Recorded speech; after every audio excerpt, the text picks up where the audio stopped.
Frédéric Ney est sur le banc des remplaçants, tout comme Djibril Sidibé. Attention à Piocel, l'ancien Nantais qui alerte justement Konombo. Konombo qui a pris de vitesse Camara, mais qui n'arrive pas à ajuster sa frappe face à Jérémy Janot.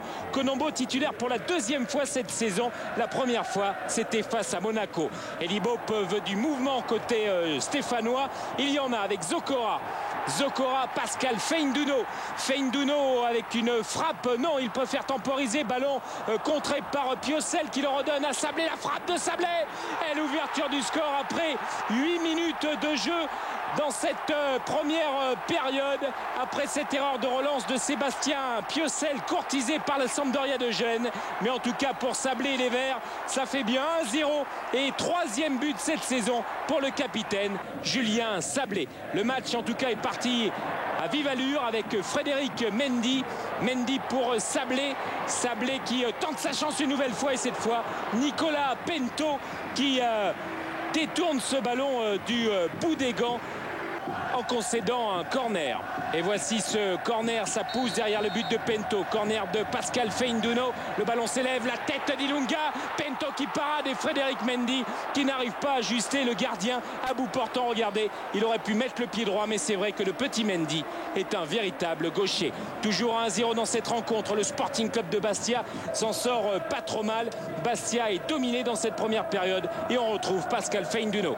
Feindouno pour Mendy. Mendy le centre, il y a Piquion, il y a Elbuik. Ballon cafouillé, retour de hors-jeu pour Frédéric Mendy.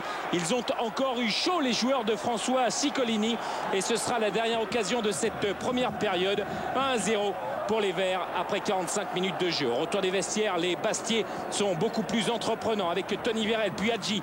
Hadji qui va pouvoir remiser ici avec Konombo. Konombo pour Tony Vérel. Frappe écrasée de l'ancien Nancéen qui avait évolué notamment avec Oignon du côté de l'AS Nancy Lorraine et qui fêtait ce soir son 300e match en Ligue 1. Attention à Pascal Feindouno. Feindouno qui temporise. Feindouno qui est là dans la surface de réparation. Il est passé pour cette frappe qui vient frapper le poteau de Nicolas Pento qui était complètement battu sous les yeux de Ciccolini qui peut souffler. C'est vrai, son équipe est malmenée, mais en tout cas cette seconde période est palpitante. On retrouve Sidibé qui a fait son entrée pour Chibonda. Chibonda qui glisse, qui donne quand même ce ballon à Hadji. Hadji qui va frapper et belle envolée, magnifique envolée de Jérémy Janot qui continue de garder sa cage inviolée. Le dernier but c'était en octobre dernier face aux Niçois à Gali. Les Verts remettent ça du côté du but de Pento avec ce ballon dans les pieds de Julien Sablé accroché par Cédric Uras et Monsieur Malige qui siffle penalty pour Saint-Etienne. Uras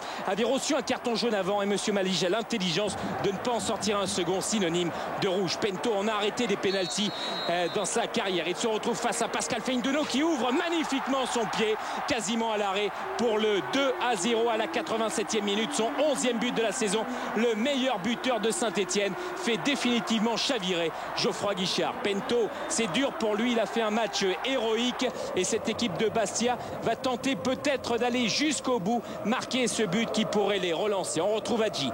Hadji avec ce ballon dans les pieds de Sidibé. Sidibé pour Tony Vérel, la frappe de Vérel et c'est encore Jérémy Janot qui détourne ce ballon en corner face à Vérel. Impeccable Janot ici, il est véritablement dans son jardin. Mauvaise relance de Sidibé, ça profite à Camara. Camara pour Feindouno. Feindouno pour Piquion qui est parti à la limite de hors-jeu. La défense bastiaise est complètement arrêtée. Erreur parce que là ça fait 3-0. On joue la 92e minute et pour Piquion c'est son 9e but de la saison. Saint-Etienne va s'imposer 3-0 à Geoffroy Guichard et ça fait 961 minutes que Jérémy Janot n'a pas pris le moindre but à domicile. Ce soir c'était du très grand Saint-Etienne et Bastia devra encore cravacher pour son maintien.